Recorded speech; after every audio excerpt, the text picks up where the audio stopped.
Am I going live to the right thing? About to leave, already packing. Come with me, I'm not really asking.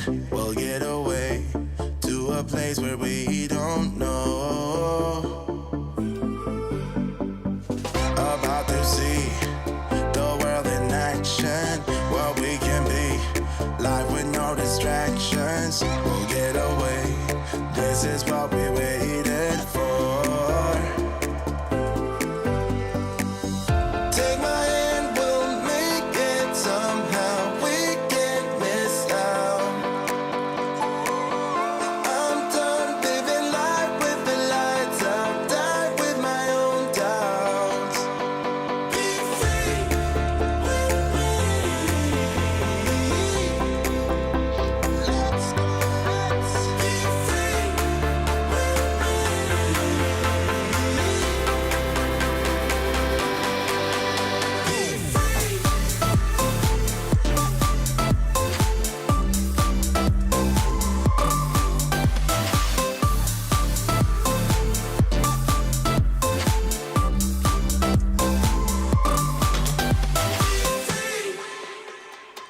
Not looking back, eyes on the freeway, Bonnie and Clyde, a classic cliche. We're on the run, this is what we waited for.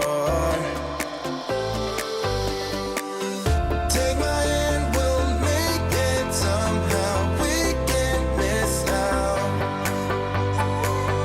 I'm done living life with the lights out. Die with my own doubts. Be free.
Oh, how's that happened?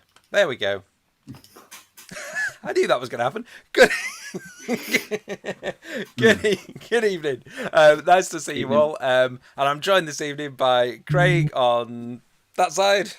I can never do this. And Sarah on that side. For half an hour or so of live revision on paper one. I've just been doing a politics one, and our half an hour or so turned into close to 50 minutes. So, but you know, we'll see how we do. Don't know if anyone, if either you or any of us here are really in a rush to be anywhere. But okay, it's great to see you all chatting to each other in the live chat window. If you're joining us live, which many of you are, then please do join in with the activities in the live chat window.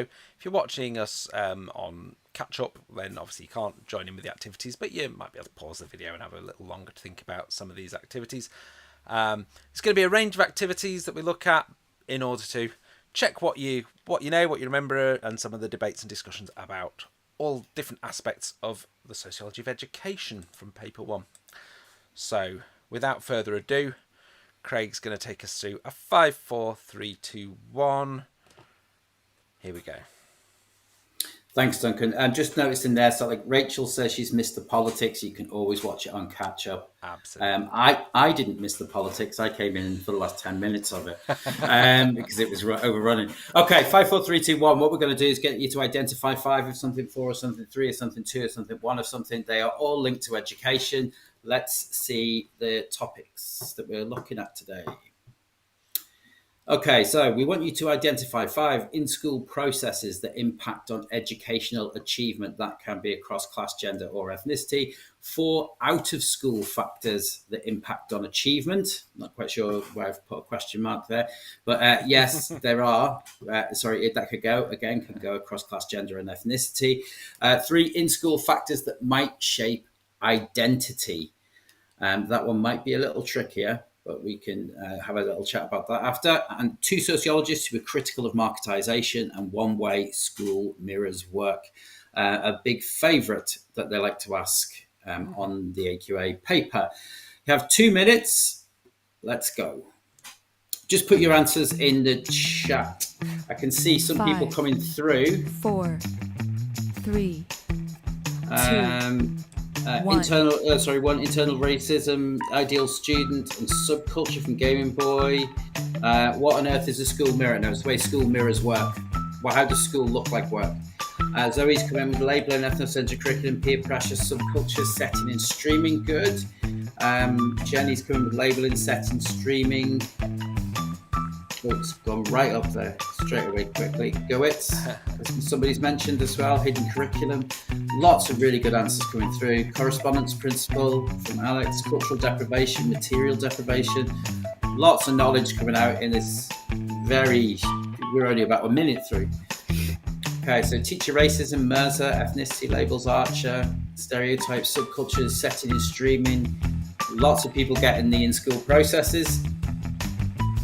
Not seen too many people talk about identity yet. No. Bald and witty. 2 sociologists do critical marketization. Good. Correspondence principle, teaching people to be obedient by having a hierarchical system. I'm assuming that's for number 1. Excellent. Number 1, correspondence principle. The correspondence principle is the kind of the description or the name of that concept that links with that. Yeah. Could you give some examples of it? Was it? Yeah, we'll come to that in a second when we come up with the answers there. Racism, labelling, role models. Excellent for ways in which schools may shape identity from Ella. Bartlett and Gowitz again. Excellent. Bauer Earls versus the lads. Willis. I'm trying to think where that may go 5, in. Possibly. Myth of Well, parentocracy. 3, Excellent, Tom. Sorry, 2, Duncan. that might have 1. been processes that impact on educational achievement. Could even have been with be. identity, I suppose. Yeah. Could have been with identity. Special skills. There's so much come through. Peer pressure affects identity. Labelling from teachers, subcultures from Amy. Master status. There's so much good sociology that's come through there. Let's have a look at some of these answers. Hyperheterosexual feminine identities from Jenny as well. Excellent. We've gone with labelling, setting and streaming, institutional racism, curriculum design. By that we mean like ethnocentric curriculum. But it can also be designed based on social class and the cultural habitus. Lots of other good responses we had coming through there about in-school processes that impact on educational achievement. Correspondence principle is linked to the hidden curriculum. Yeah, and we'll come to that when we get to number 1. Absolutely. I'll mention that one. Let's look at our 4 out-of-school factors. Some people said hegemonic masculinity is good. So I'll just say a couple of people have asked about whether it's relevant for AS and also for if they're doing Cambridge board or other boards. If you're doing sociology of education, then most of what we're doing will be relevant. So yes is the answer. Yes. Although we've focused it around the AQA spec. But, yeah. Yes. Because obviously education is a optional topic on OCR. Our out-of-school factors that impact on achievement, material factors, cultural factors, changes to work, so things like deindustrialization, rise of feminism, we can bring those in. Would language codes link to 4? Yes, Evie. They can, but they're one of those really good ones that you can use because they talk about what happens at home and how it's applied in school. So Tessa's just said Bernstein's speech codes. You could use it as an external factor, an out-of-school factor. We develop our language outside of the school, but then once we get inside of the school, our application of language can have positive and negative impacts. Let's go to number 3. Someone asked rise of feminism for Sue Sharp. Yeah, someone asked how did changes at work link, but then someone's someone has linked that to Sue Sharp as well. I think absolutely, Yeah. you could do changing Yeah, women's work and everything. men's work. You can go you can go from everything from the crisis of masculinity and the decline of male industries all the way through to the feminization of the workplace and the change to like a service sector economy, which means that women have got more opportunities than they had when it was heavy manufacturing. In-school factors shape identity. I did see some really good ones come through with hyperheterosexual identity, Nike identities. Subcultures will shape your identity. Teacher expectations and teacher labeling will impact on your identity. And subject choices will impact on your identity as well. There's lots of things coming through. Robbie for the rise of feminism. Yes, you can use that. Jack Douglas related to parental support. Douglas looked at the home and the school, looked at lots of different factors in there. Can you apply the halo effect to this? Yes, you can. The halo effect was in Tyler Jacobson.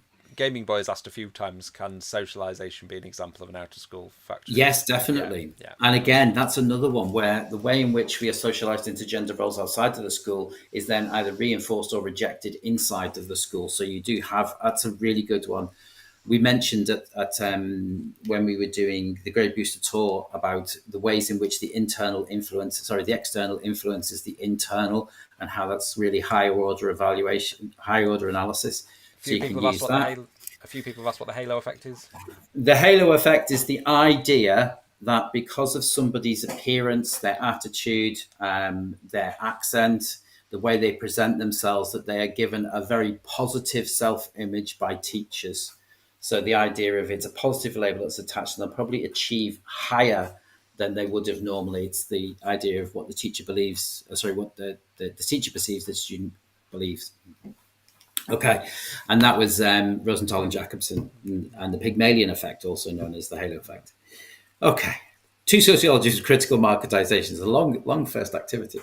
We've got Ball and Gowitz. We also had Whitty. I think some other people came up through there as well. Yeah, we did. Ball talks about the myth of parentocracy. Gowitz, Ball and Bow talked about skilled choosers, semi-skilled choosers, and local disconnected choosers. Very good. And then... And our last one. This is one sort of like we've had a few questions on, where people have sort of said, what's the correspondence principle? How does school mirror work? Right. Well, this goes back to the idea of Bowles and Gintis, and they suggested that the way the education system is set up is that it mirrors the workplace. It prepares young people. It prepares young people for their position later on in life. It's almost like the Marxist version of role allocation, if you like. But what they suggested is through the hidden curriculum, we transmit lots of these ideas, like there is a hierarchy in school. So there is pupils at the bottom, teachers, head teacher. Just like in the workplace, there'll be workers, supervisors, managers, owners. Likewise, you can do things like fragmentation of the curriculum, how the curriculum is broken down into small parts so you never see the whole picture. That's the same happens in the workplace. Alienation, you are removed from your true purpose. You don't get to pick and choose what you study. You have to study what you're told to study. Likewise, in the workplace, you will have to do what your bosses tell you. Dress code and uniform is another one that we can look at and see its way. Disciplinary procedures, rewards and sanctions, extrinsic rewards for good work. So you get good grades in education, you get higher pay in the workplace. I'm just going to say, there are a couple of questions that are coming through that aren't directly related to the activity. I'm favoriting them so I can pop them on the screen and we can address them later. I was going to do it now, but I think probably best if we keep going. But I will try and get back to. I was going to say, just to point out, Mildred, can you not say uniform, or is that a weak point? Something that happened a few years ago is if a student said there's a uniform in work, there's a uniform in the workplace, they're only being credited for 1 mark because they needed to show that there was 2 different ways. So if you said uniform in school, dress code at work, you would have got 2 marks. So sometimes you have to be very specific, I'd say. Yeah. Okay, going to hand over to Sarah now, and I think I think everyone was expecting this to be that first activity to be quite a quick fire one, and in fact we've gone into loads of detail on it. So some of these we may have touched on some of this already, but that's great. I'm going to hand over to Sarah for give me 3. Right. So, yes, this is a quick fire activity. So, we're going to start the clock and we are looking for 3 or more, if you can, explanations for girls' increased achievement. And we're looking really from the 1970s onwards.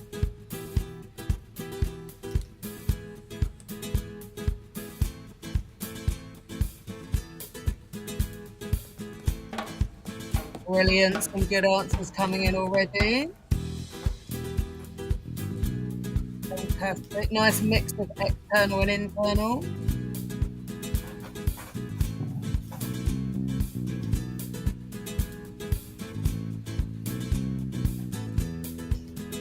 Good to see the rise of feminism in there. Well done.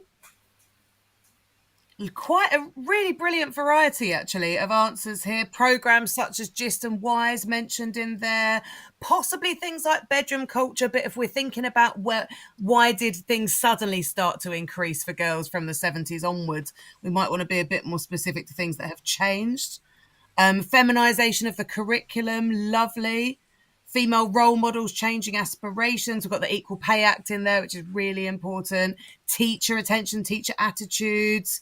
Oh, Margaret Thatcher as a female role model. What more aspirational could you have than female prime minister? Right, let's have a look at our suggested answers. Thanks, Duncan. Okay, so with changing position of women in society, you might refer to this as the rise of feminism, as girls and women are becoming more aware of their rights and equality. The Equal Pay Act in 1970 could be seen as a real pivotal moment in terms of earning potential in the family. And actually, that Equal Pay Act may be what led to those changing role models. More young girls seeing working mothers, career mothers, chief executive mothers. But also in the media, we could link that possibly to McRobbie's work, and also in STEM. And there's a really good point just came in, national curriculum. That brought in equality for the first time in terms of curriculum, didn't it? So that's a really good point as well. Wonderful. So we're going to flip to the other side. And now we'd like you to list as many as you can explanations for boys' underachievement in education.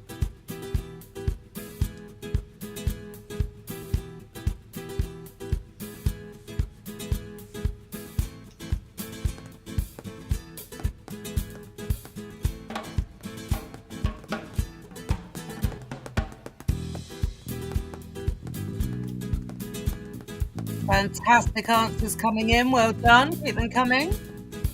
I'm liking the improvised drum in there from somebody.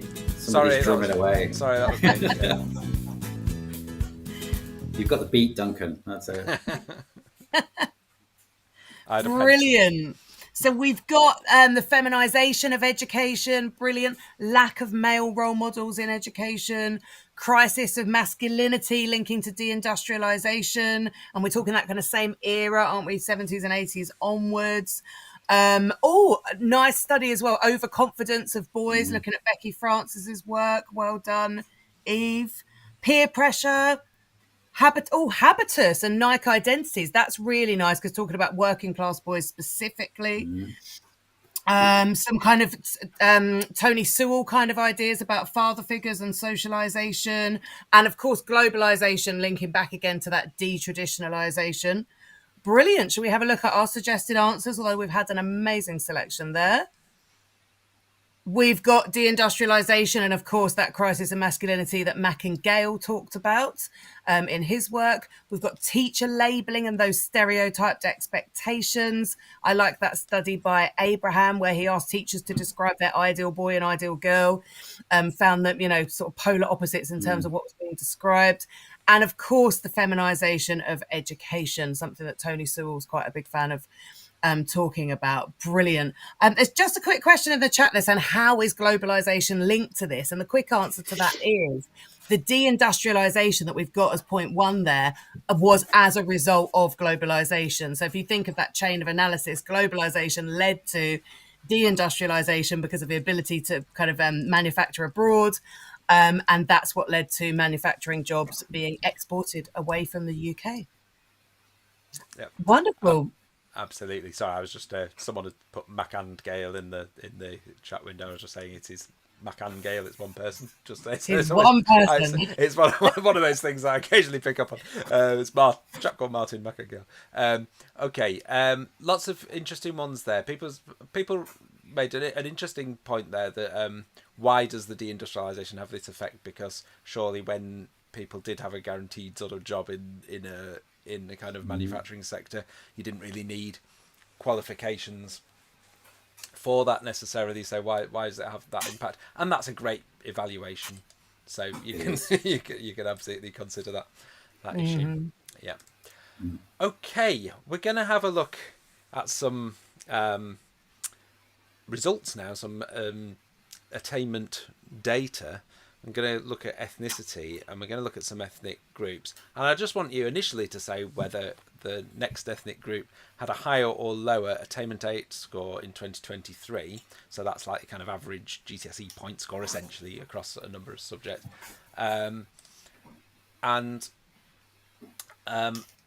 If you know kind of how much higher or lower, then that will also be of interest. You won't necessarily know the precise numbers, although it's good to have the odd statistic in at hand. That can always be useful. So we start with white British, who had an average point score of 44.2. The point score means nothing on its own, unless you know what the average across the whole country is. But as soon as we start thinking whether higher or lower, we start to see the sort of differential things. So our next group, where you've got to decide higher or lower, Bangladeshi peoples. At the moment, not separating this by gender. This is just across the board. So what do we think? Higher or lower than white British pupils? Got quite a lot of lowers coming in. Bit of a mix coming through now. Bit of a mix, yeah. Yeah, there's some highers, some lowers. Yeah, bit of a mixed bag. It's almost probably white British are pretty much bang on the average, except for working class boys. You're right, because the majority of people in the UK are white British, then they're pretty close to the average. You're right. And Bangladeshi pupils are, as a few of you got, higher in the last GCSEs, and not just in the last GCSEs, the last few. 51.9. Okay, so coming in a bit higher on average. Okay, and I think a point to make about that is that sometimes when people answer questions about this, they tend to make quite sweeping generalizations about minority ethnic groups, and it's worth knowing some of the differences between groups, because some of the explanations that we might give are not sufficient. There's a limitation of some explanations for differences. Could be, well, why isn't that the case for, say, for example, Bangladeshi pupils? Why are they higher than white British? Okay. Next one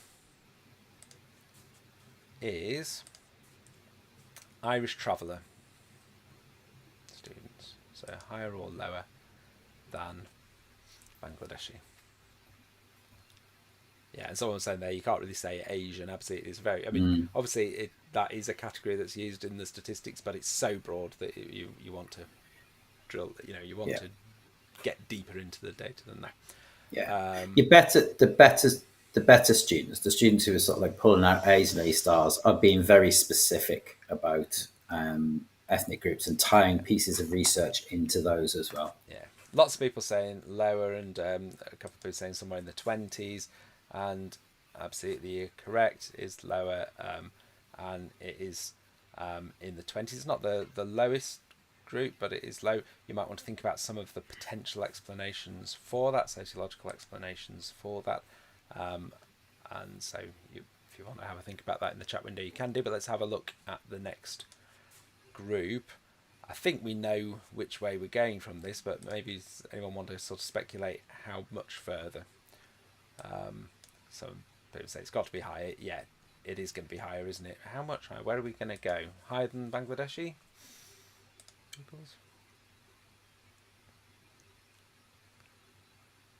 It's like if you did one of those ranking scales, would it be 1, 2, 3, 4, 5?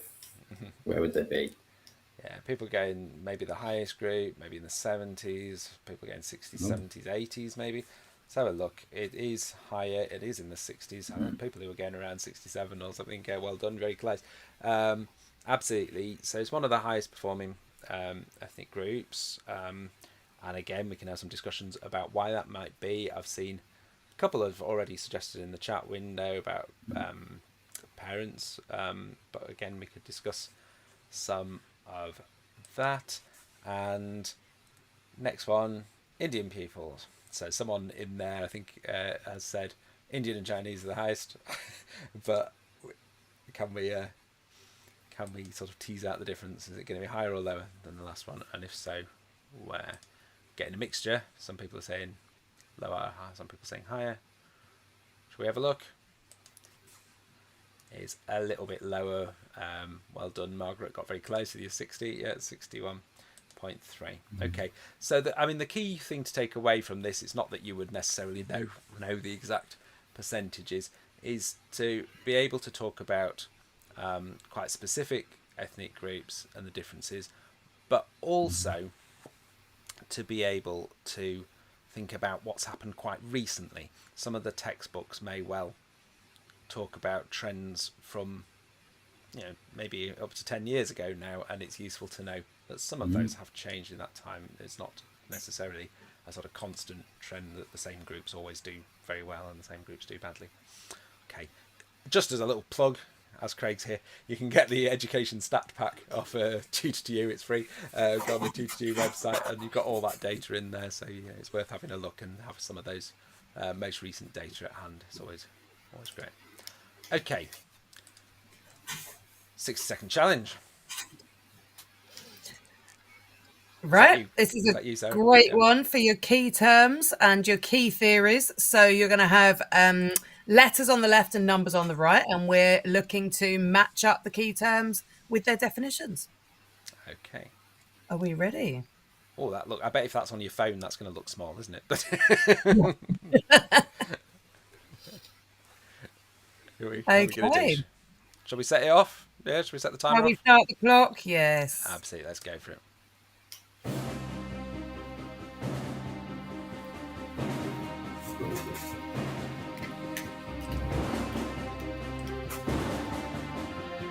Yeah, people are doing like a letter and a number. That's the easiest, quickest way to do it. Absolutely.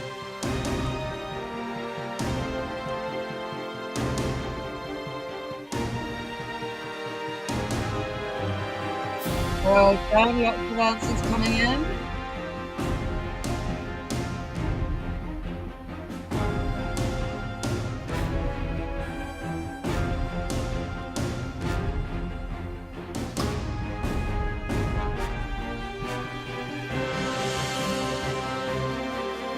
Ten seconds left.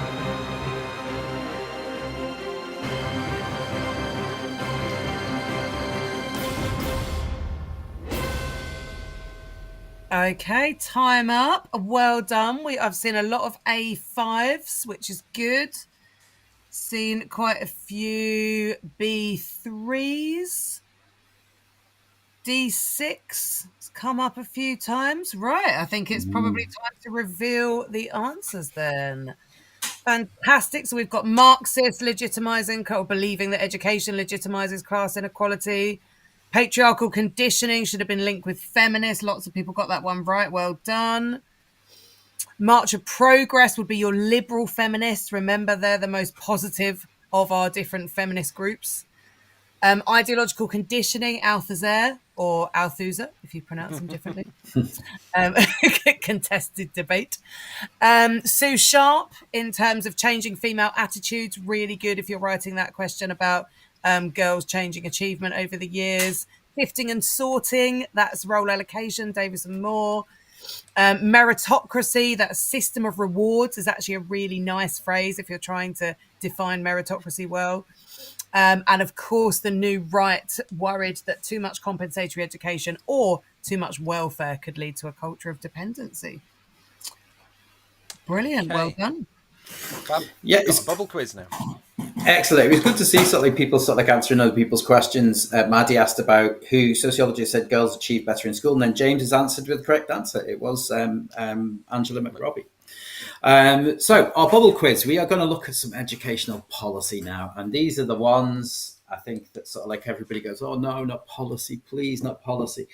So we're going to look at some of the ways in which these policies are grouped together. Okay, so we're going to focus on things like marketization, privatization, globalization, things like that in this activity.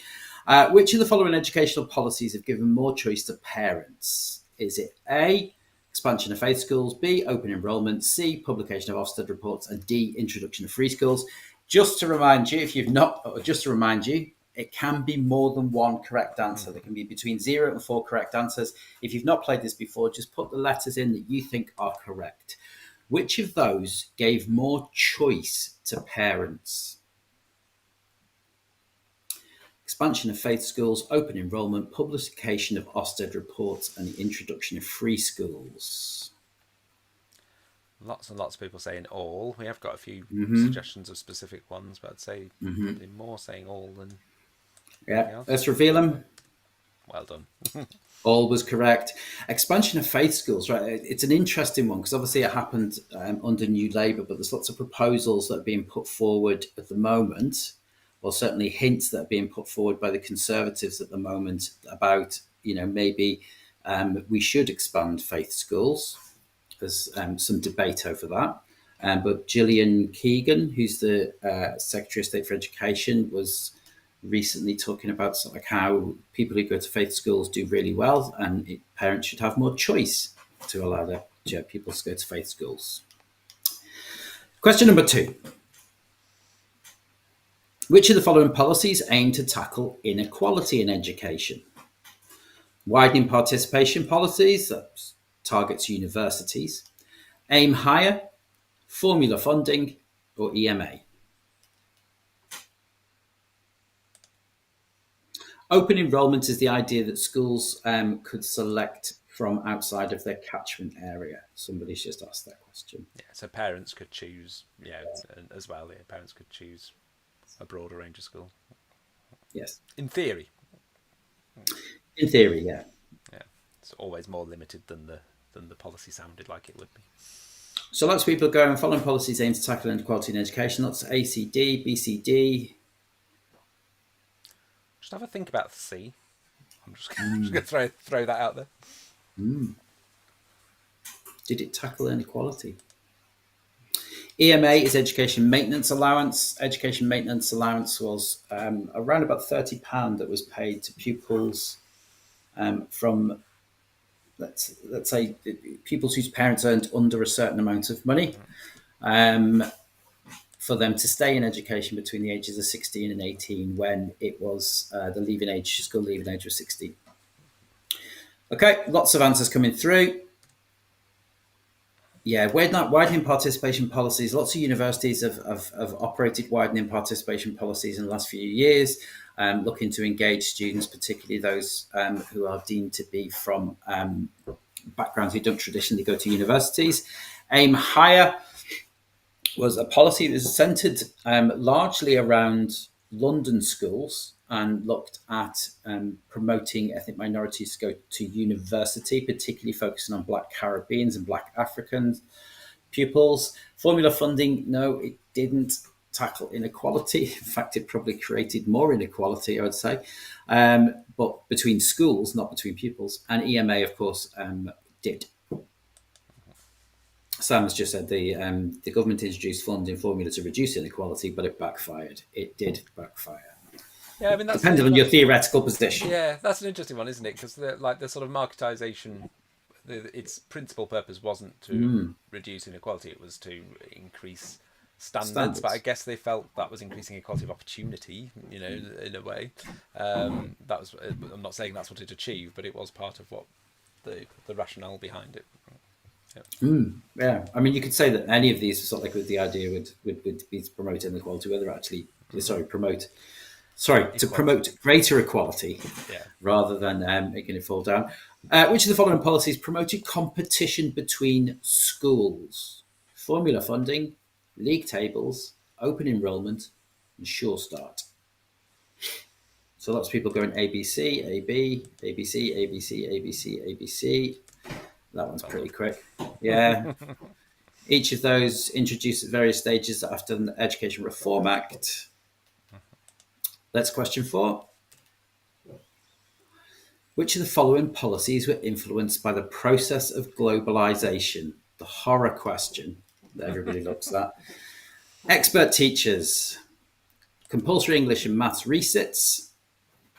You can even extend that to maybe even compulsory English and maths to 18. We could have put that one in there. Introduction of free schools and the creation of multi-academy trusts, MATs. Do you want to just explain expert teachers for a moment? Because obviously all your teachers are experts. So hopefully. Yes, expert teachers. Expert teachers was a new Labour policy, if I can recall, new Labour policy that came in that helped to try to push teachers to go and get masters. Yes. In education, so that they can actually improve their subject knowledge and improve their knowledge of teaching and learning pedagogies. MATs are multi-academy trusts. That is where there are a number of different academies. Raspberry's answered you there. Multi-academy trust is where a company will operate several different schools or academies. They're all run under one big kind of company. Our correct answers. Lots of people going ACB, A, B, D. All of them in one way were influenced by globalization. Expert teachers, that comes from Scandinavian educational systems where you have higher levels of qualifications. Well done, compulsory, Tessa. Is that what Tessa said? Excellent, well done. Compulsory English and maths resits, obviously to influence PISA rankings. Originally came in if you were doing your A levels and you hadn't got your grade C in English or maths, you would have to reset it until you achieved that. I think it's now grade 4 that you have to get, maybe a grade 5 even in some instances. I think it's grade 4. And obviously we can look at that and sort of like talk about Rishi Sunak's proposal that everyone should study English and maths until they're 18. That is to influence the PISA rankings. Introduction of free schools obviously were influenced by the Swedish education system and the creation of multi-academy trusts, the American academy system, and charter school systems. So actually, there's a lot of people saying, "Oh no, I'd hate a question on globalization." There's so much you could talk about. Impact of globalization on policy. There's a lot you could talk about. So if you particularly say they've got like a 10 marker or something, nice little item hook for a couple of these policies. Be great. It does say on the spec, it does sort of like say the ways in which globalization has influenced educational policy. Yeah. So it's it's there. It could pop up. And question number 5, just with that bombshell of globalization. The other one that nobody likes, privatization. Which of the following are examples of privatization in or of the education system? Outsourcing of catch-up provision. So post-Ofsted, many schools were given funding to do catch-up funding, and many schools would hire a company to do that, or many schools or funding was given to provide. I'm answering the question, aren't I? VAT on private schools. The Labour proposals to introduce VAT on private schools, catering services, and academisation. Which of those are examples of privatisation either in or of the education system?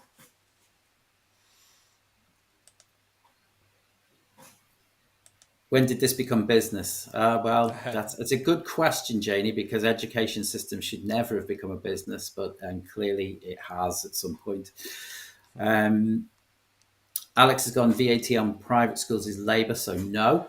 Well, scrapping VAT Scrapping VAT on private schools is Labour, but that doesn't necessarily mean that you're wrong on the other part of your answer. How do you find the spec? If you go to the specification, you go to aqa.org.uk and then look for your subjects under sociology and sort of like A level, and it'll come up with a specification document. Or ask your teachers; they may have a copy of the specification.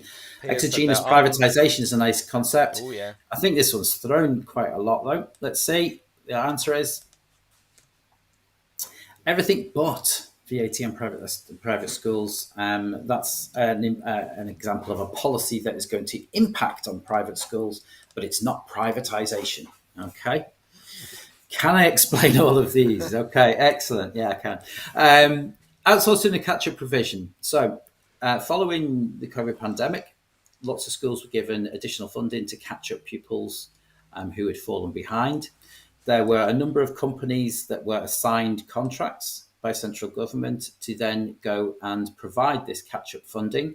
So the money was not going to the school, it was going to a private company who would then provide a service inside of the education system.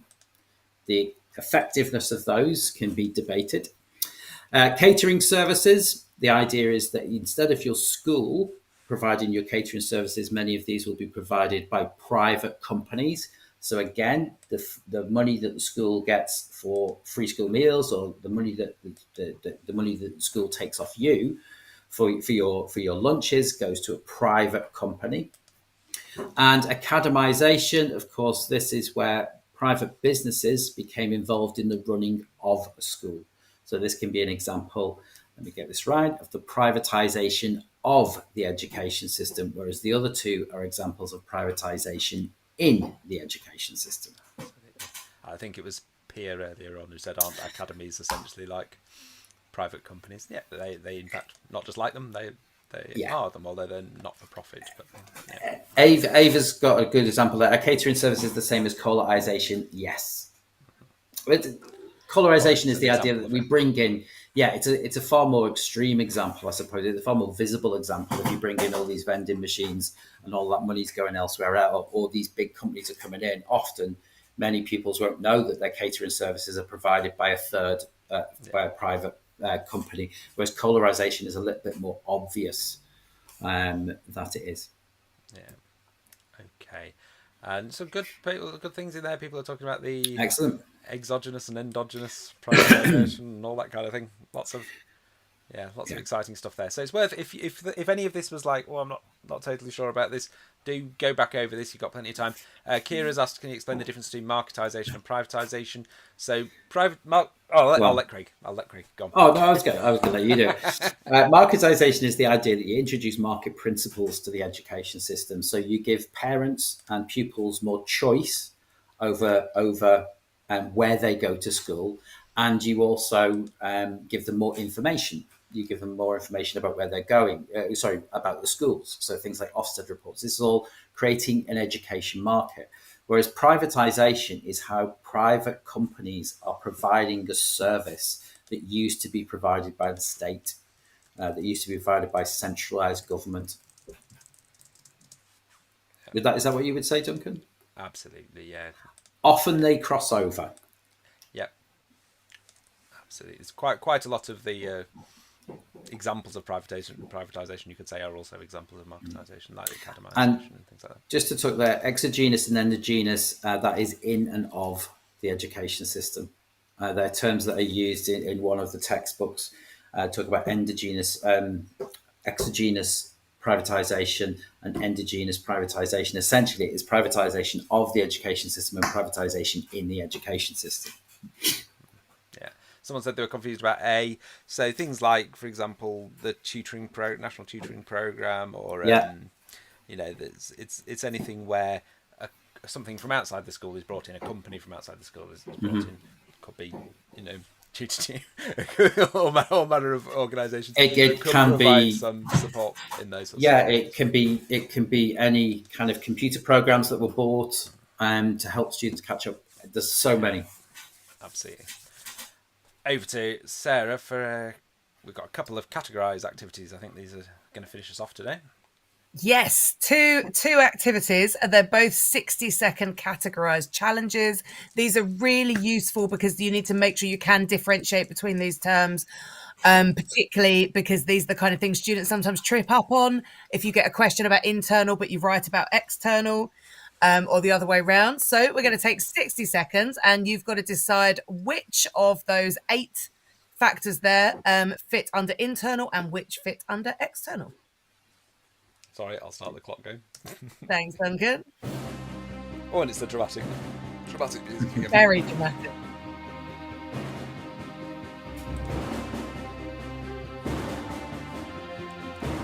You can just number them if you like, save you typing them out.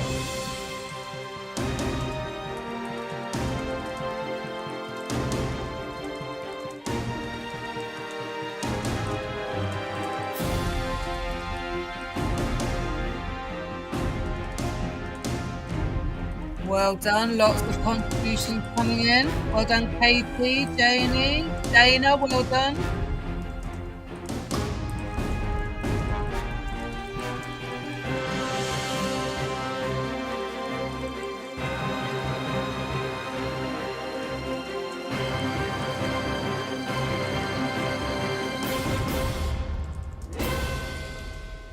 There we go. Most dramatic 60 seconds of our day. Well done, Eve. Well done, Zara. Good. Lots and lots of contributions there. Remember, you can think of external as out of school factors and internal as in school factors. Shall we take a look at the answers, Duncan? And I've just noticed Macy saying isn't 5 both, and interestingly, and someone else saying can language codes be both, and absolutely a lot of these do. And that's a really good analysis point, evaluation point, strong point. That a lot of these we could have a big debate where some of these should go, and also, whether they one interact on the other, one impacts on the other. They might learn it outside school, but it becomes an issue in school, for example. It's lovely high level evaluation, isn't it, to question the question and actually say we can't separate these. Language codes might be formed at home, but they're going to impact how teachers maybe label students in the classroom. I noticed there was a question just asking what is unequal knowledge. If you haven't come across that, Nell Keddy talked about it, but other studies have covered it as well. It's basically the idea that teachers will give different types of knowledge to students based on their perception or stereotype of those students, sometimes based on setting and streaming as well. So they might ask exceptionally challenging and exciting questions to the students they perceive as, holding more cultural capital or more able, and they might dumb down, is one of the phrases that Nell Keddy uses. They might dumb down the knowledge for other students, which of course creates that self-fulfilling effect. Okay, so we've got labelling, setting and streaming, subcultures, and unequal knowledge. All of those, linked to each other really, but they could be addressed as separate points in essays. And then we've got cultural capital, but of course you could talk about other forms of capital as well, including economic capital, social capital. Language codes is always a favourite to talk about. And like we said, that really does overlap because those language codes come into the classroom. Educational toys in the home might start linking with parental attitudes as well, thinking about the effects of those early years. And then factors like overcrowded housing might link those with things like food, nutrition, study space as well. Just got to quickly say, a couple of people saying about, I've not learned about that, sociologist or whatever. Don't worry too much about that. Different textbooks have different sociologists in, different teachers will use different examples, and that's fine. You won't get asked like a really specific question about what did Keddy say. You will have a range of studies and concepts that you can bring to answer these questions, and you will have some that other people don't have if you don't know that one. So don't be sort of thinking, I haven't been taught it all or whatever. It's not, doesn't mean that at all. You'll all know different studies and few different concepts. Don't panic. And remember, it's the concepts, the ideas, isn't it, rather than who said what. So it's not about those names. It's really about having those explanations and being able to develop them. Absolutely. Right, we've got one more categorized. This one is material or cultural factors. One that I've seen students slip up on in 4 and 6 markers before. So really important to be able to differentiate them. So you've got 60 seconds to categorize.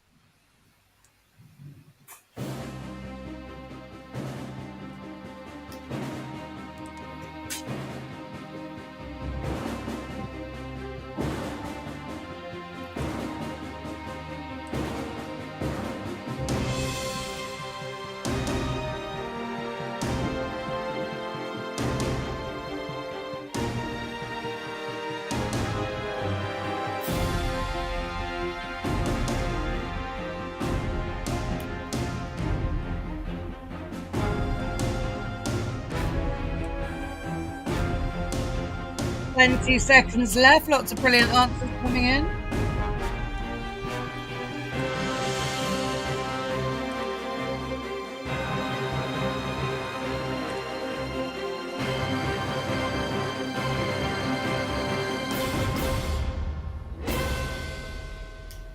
There we go. Well done. So we've got a lot of people saying 2, 4, and 8 coming up a lot for cultural. Lots and lots of questions coming up as well. I think we have a Q&A session, don't we, as well, next week for paper one. So those questions will be really, really good then as well.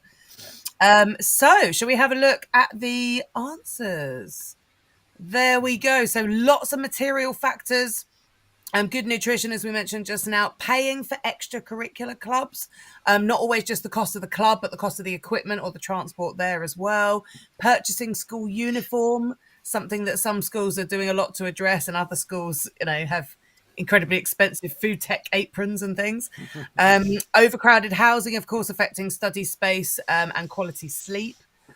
Study environment itself. Some of these things really impacted during COVID, more than ever because of people studying from home. And then we've got cultural factors, parental attitudes. And I saw a few comments in the chat about ideas about cultural deprivation theory. And I saw some people mentioning the idea of referring to it as cultural differences instead of cultural deprivation. And you're absolutely right. Cultural deprivation is a really contested term. And I personally don't think it's a very nice term.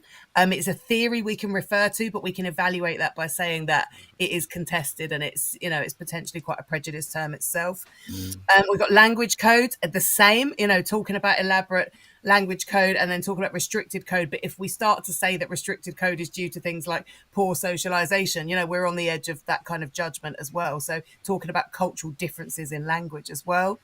And help with homework. That's not only about ability for parents to help with homework, but that's also about time as well. Right. Well done. Some brilliant answers. Just to point on that, there's a few people sort of like you're asking that, could you not argue that 2 is material? And I think you've just explained that because obviously it links in with time as well, the time that the parents have to give over.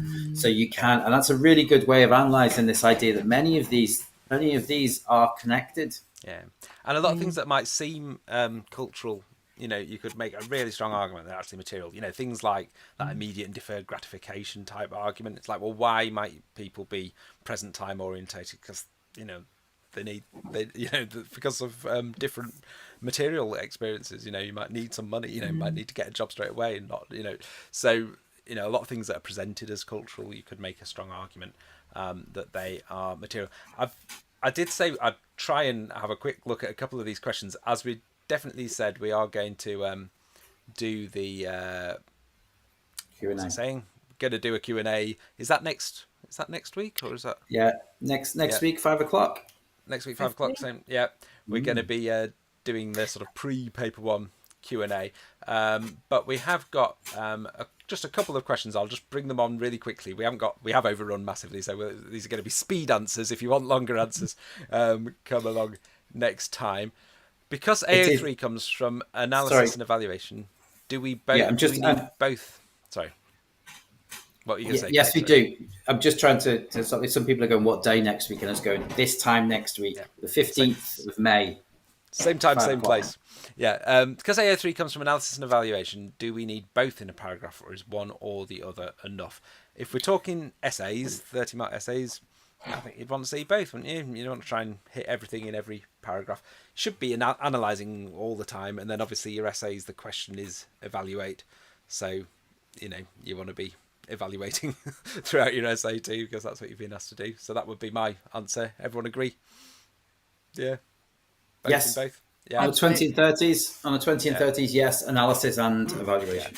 Yeah. Something like the outline and explain 10 mark. If we're talking paper one, that theory and methods one, don't need evaluation for that one, but we do need analysis. Yeah. Everyone's still happy. Yeah. Okay. What's parentocracy? Long story short, for quite a few people were asking that earlier in the thing. So it's just it's the theory of parents being in control, isn't it? So parents having leading education, so through parental choice, essentially. So it's directly linked to marketisation, and it's one of the arguments in favour of marketisation is that it puts parents in charge rather than the state. This would be the sort of new right explanation. Whether it does or not, the myth of parentocracy.